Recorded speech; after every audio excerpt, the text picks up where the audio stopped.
오늘 하루도 하나님께서 우리에게 필요한 하루치의 또 양식과 은혜를 허락해 주시기를 주님의 이름으로 먼저 간절히 축원합니다. 오늘 함께 보신 말씀을 중심으로 기도, 인내, 그리고 구원이라는 제목으로 함께 말씀의 은혜를 나누겠습니다. 혹시 주변에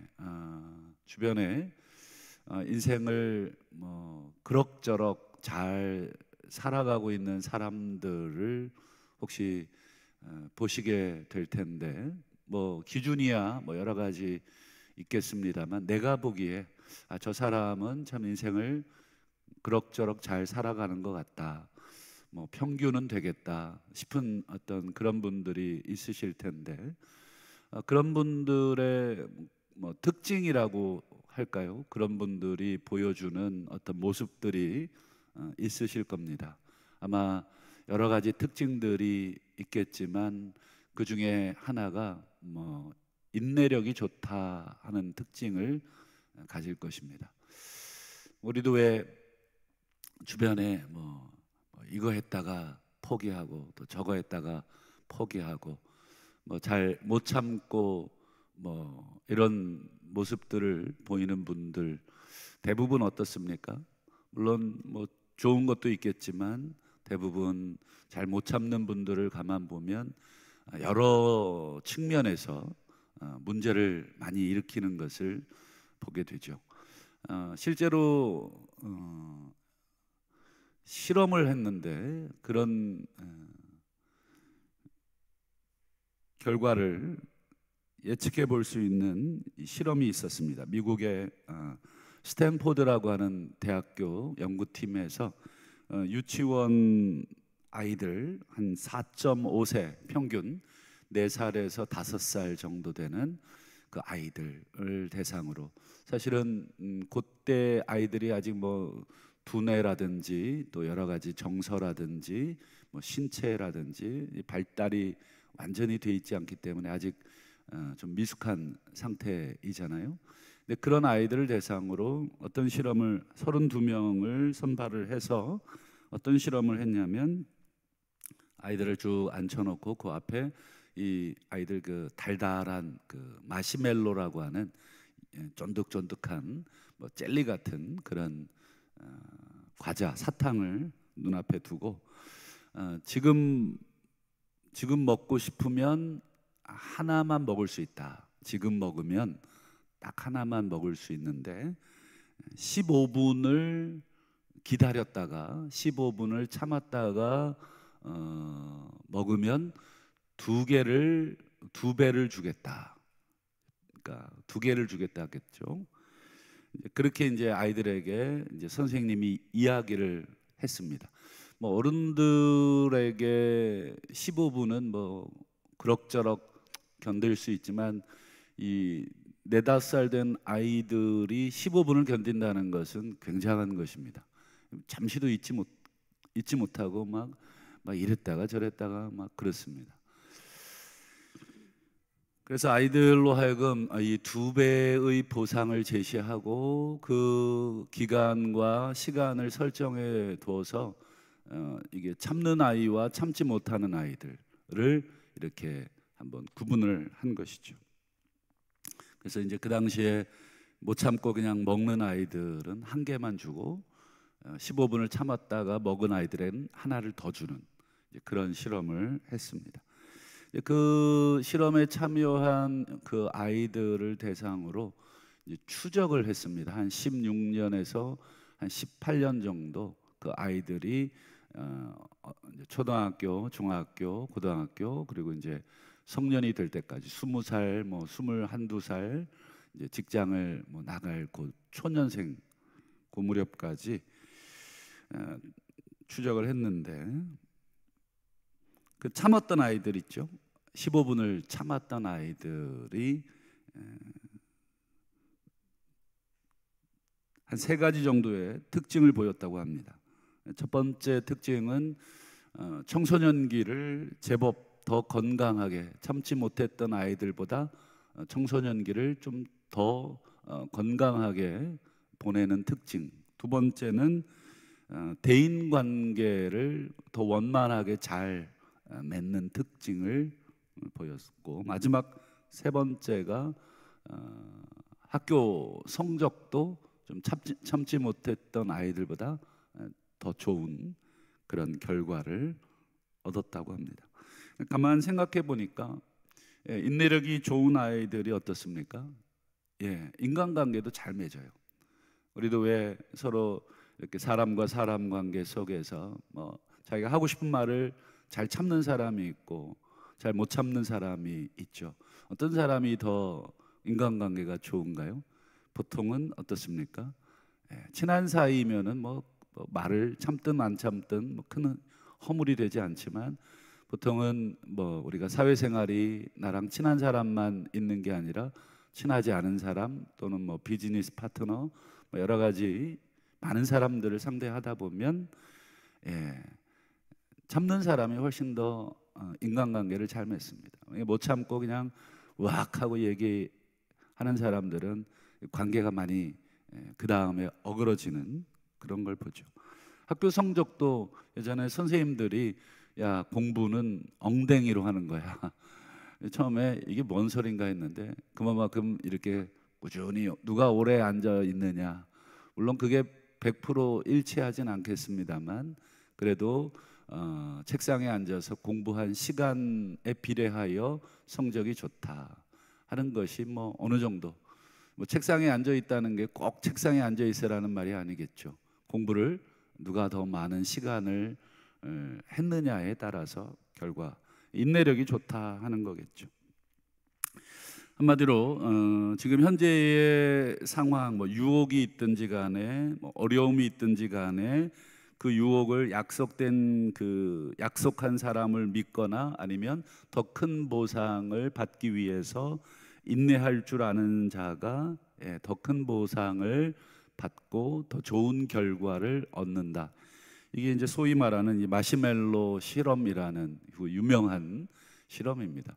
물론 100% 인내했던 15분을 기다렸던 아이들이 더 좋은 100%는 아니겠습니다만 아마 확률적으로 많은 그런 친구들이 더 좋은 결과를 얻었다. 누가복음은 언제 기록이 됐냐면 예수님이 돌아가시고 예수님이 주후 AD 한 27년, 28년쯤 돌아가셨습니다. 그리고 한 30년이 지난 다음에 쓰인 성경입니다. 그러니까 주후 한 60년경 요쯤 기록되었습니다. 그러니까 지금 누가복음 예수님의 이 마지막 이 기록은 AD 한 28년, 29년 넉넉하게 30년 정도 잡고 AD 60년에 누가복음이 기록돼서 읽혀지기 시작을 했으니까 어떻습니까? 한 30년 지난 거죠. 그 말의 뜻은 무슨 뜻이냐면 우리가 읽고 있는 이 누가복음 21장에 나오는 예루살렘의 멸망이라든지 또 성전이 무너질 것이라든지 1월 성신이 변할 것이라든지 인자가 구름 타고 영광과 능력 가운데 임하실 거라든지 하나님 나라가 가까이 왔다든지 이런 모든 약속들인가요? 이런 모든 예언들 또는 약속들이 주어진 지가 30년이 지났다는 것입니다. 최소한 누가복음을 처음 읽었던 사람에게는 이거 30년 전 기록이네 이렇게 되는 것입니다. 한마디로 30년 전에 예수님께서 하셨던 예루살렘에 십자가 지시기 전에 하셨던 그 일들은 아직까지 어떻습니까? 일어나고 있지 않은 것입니다. 오히려 이런 예언을 했던 예수님만 돌아가시고 또 승천하셔서 자신들의 눈앞에 지금 보이지 않고 있는 상황이죠. 예수님께서도 이런 상황을 얼마든지 예측을 하셨겠고 알고 계셨습니다. 그래서 본인이 하신 말씀이 곧 이루어지지 않을 것에 대비해서, 그리고 수많은 사람들이 하나님의 나라가 곧 임할 줄로 막 생각을 여러 명이 했었습니다. 그래서 예수님께서 뭐 여러 비유들도 얘기하시고 우리가 생각하는 것만큼 그렇게 곧 이루어지지 않을 것이다. 그래서 뭐 메시아가 여기 있다 저기 있다 하여도 가지 마라 뭐 등등의 뭐 여러 가지 뭐 얘기들도 하셨고, 오히려 하나님 나라가 가까이 오거나 메시아가 온 것이 아니라 로마의 제국이 AD 60년쯤, 이미 로마는 AD 64년에 네로 황제가 등극을 하고 네로 황제가 막 정신병에 걸려서 로마 시내를 불태우고, 그리고 이 모든 방화의 주범을 이 크리스찬들에게 몰아가고 완전히 뭐 불파티를 하고 있고, 이 황제의 이 엄청난, 그리고 그 이후에 왕이 됐던 그 장군들 중에 하나가 이 예루살렘에 침공을 해서 이제 예루살렘을 불바다로 만드는 일들이 이제 곧 일어납니다. 그러나 아직은 일어나지 않고 있어요. 하나님 나라가 지금 뭐 보이는 게 아니라 지금 로마의 정치적인 상황이 너무 요동을 치고 있습니다. 지금 급변하는 그런 이 정세, 정치적인 상황, 또 군사적인 상황, 이런 것들. 지금 우리도 뭐 뉴스를 틀으면 뭐 참 암울한 소식들을 많이 듣게 되죠.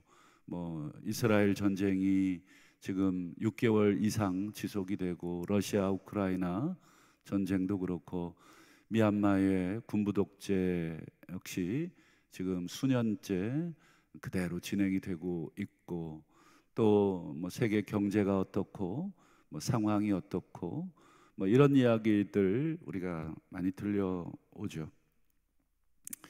여러분, 이런 약속이 늦어지는 경우를 대비해서 예수님께서 오늘 본문의 말씀을 하시는데, 우리 34절을 한번 보시겠습니다. 너희는 스스로 조심하라. 실컷 예수님이 이런 얘기를 쭉 해놓고는 결론적으로 조심해라.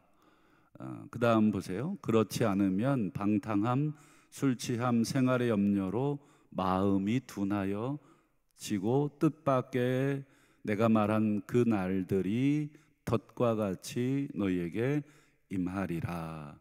그러니까 여기서 조심하라는 것은 어떤 뜻으로 사용하신 거겠습니까? 그 날들이 곧 임박할 때니까 내가 가르쳐준 대로 잘해라, 이런 뜻이 아니겠죠. 뒤에 이어지는 문맥과 연결했을 때 이 조심은 내가 말한 이 모든 약속이나 이런 일들이 너희들이 생각하는 것만큼 금방 오지 않는다.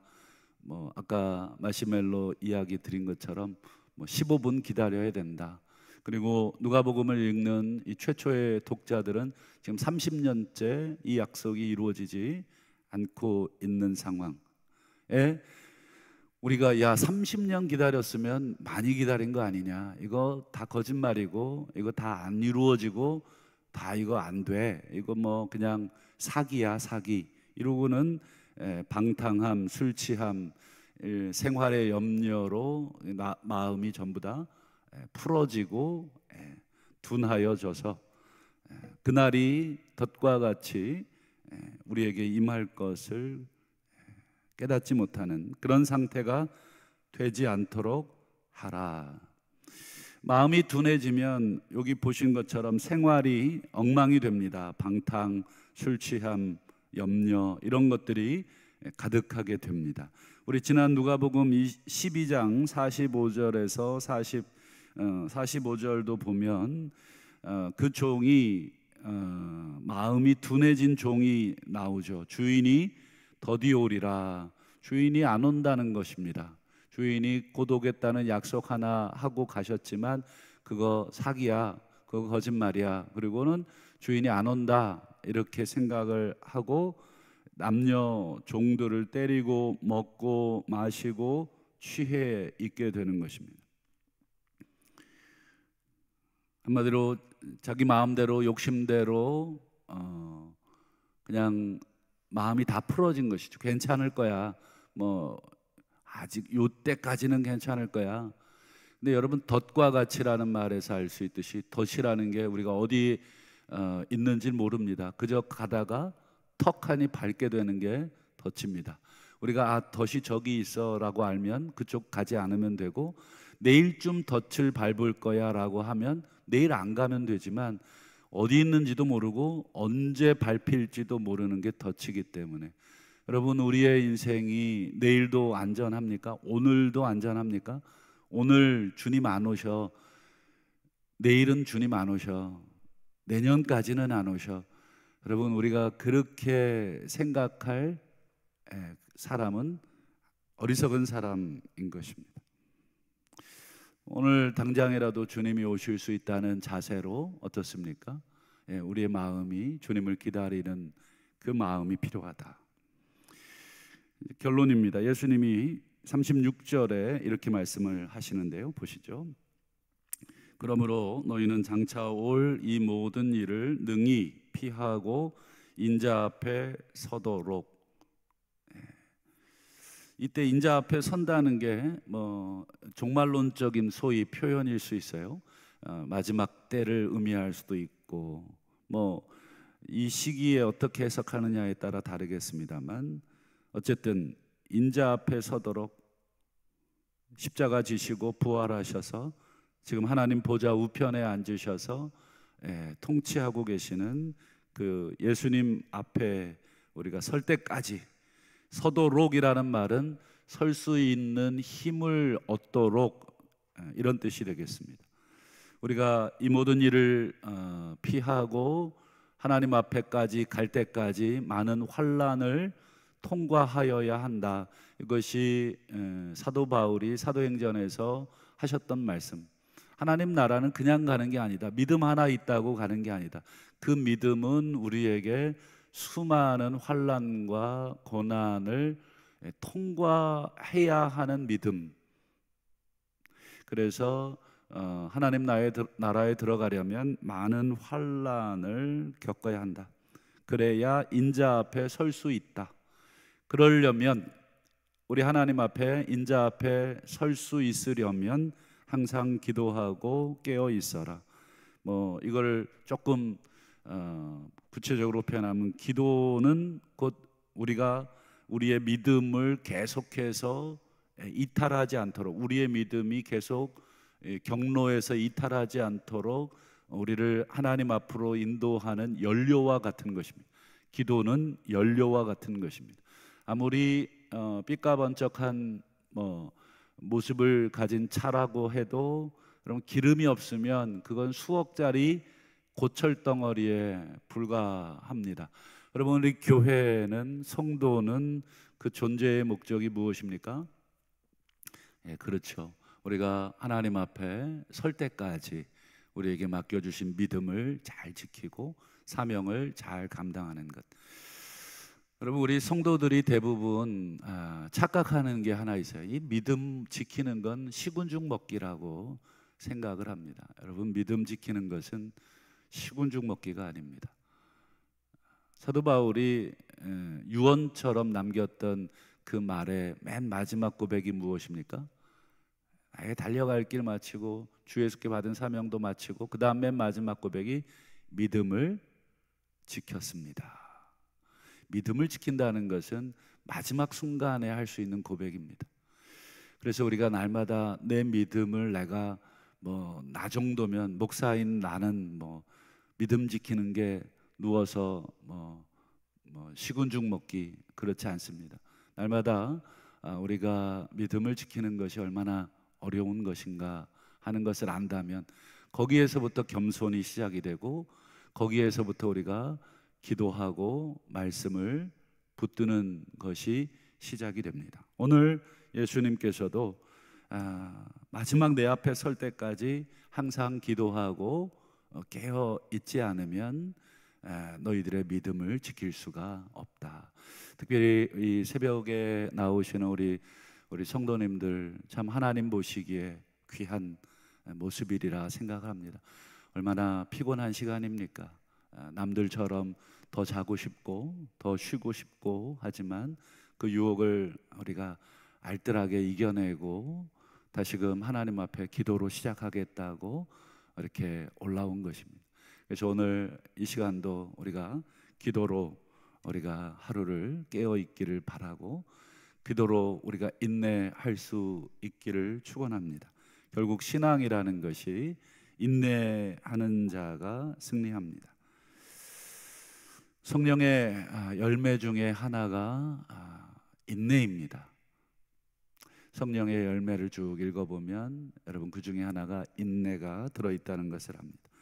그리고 예수님께서도 우리 마지막으로 누가복음 21장 19절에서 우리가 보셨듯이 너희의 인내로 영혼을 얻으리라. 여러분, 우리가 믿음이라는 단어를 인내라는 단어에 집어넣으면 우리가 알고 있는 그 구원의 공식이라 그럴까요? 믿음으로 구원받는다. 여러분, 믿음이라는 건 결국은 인내 없이는 완주할 수 없고 기도 없이는 인내할 수 없다. 이게 신앙생활이 모든 것이 연결되어 있음을 우리가 기억하시고 오늘 하루도 깨어서 우리 주님 다시 오시기를 우리가 사모하고, 혹시 내 마음이 풀어져 있지는 않은지, 우리의 영혼이 풀어져 있지 않은지 다시금 기도로 우리 하나님 앞에 온전한 관계를 맺으시면서 주님 기다리시는 저와 우리 성도님들 되시기를 주의 이름으로 축원합니다.